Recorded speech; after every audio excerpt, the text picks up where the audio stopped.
কবি যতীন্দ্রমোহন বাগচির লেখা কবিতা কাজলা দিদি। বাঁশবাগানের মাথার উপর চাঁদ উঠেছে ওই, মাগো আমার শোলক বলা কাজলা দিদি কই। পুকুর ধারে নেবুর তলে থোকায় থোকায় জোনায় জলে, ফুলের গন্ধে ঘুম আসে না, একলা জেগে রই। মাগো আমার কোলের কাছে কাজলা দিদি কই। সেদিন হতে দিদিকে আর কেনই বা না ডাকো, দিদির কথায় আঁচল দিয়ে মুখটি কেন ঢাকো। খাবার খেতে আমি যখন দিদি বলে ডাকি,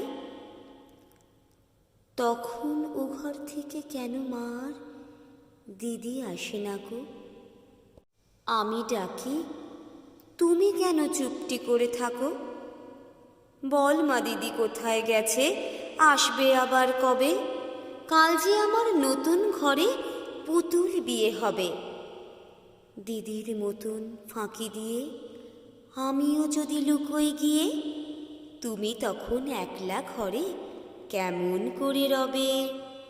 আমি নাই দিদিও নাই, কেমন মজা হবে। ভুঁই চাপাতে ভরে গেছে শিউলি গাছের তল, মারাস নে মা পুকুর থেকে আনবি যখন জল। ডালিম গাছের ডালের ফাঁকে বুলবুলিটি লুকিয়ে থাকে, দিস না তারে উড়িয়ে মাগো ছিঁড়তে গিয়ে ফল। দিদি এসে শুনবে যখন বলবে কি মা বল। বাঁশবাগানের মাথার উপর চাঁদ উঠেছে ওই, এমন সময় মাগো আমার কাজলা দিদি কই।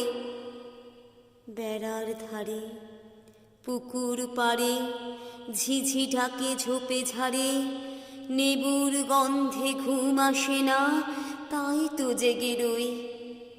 রাত হলো যে, মাগো আমার কাজলা দিদি কই।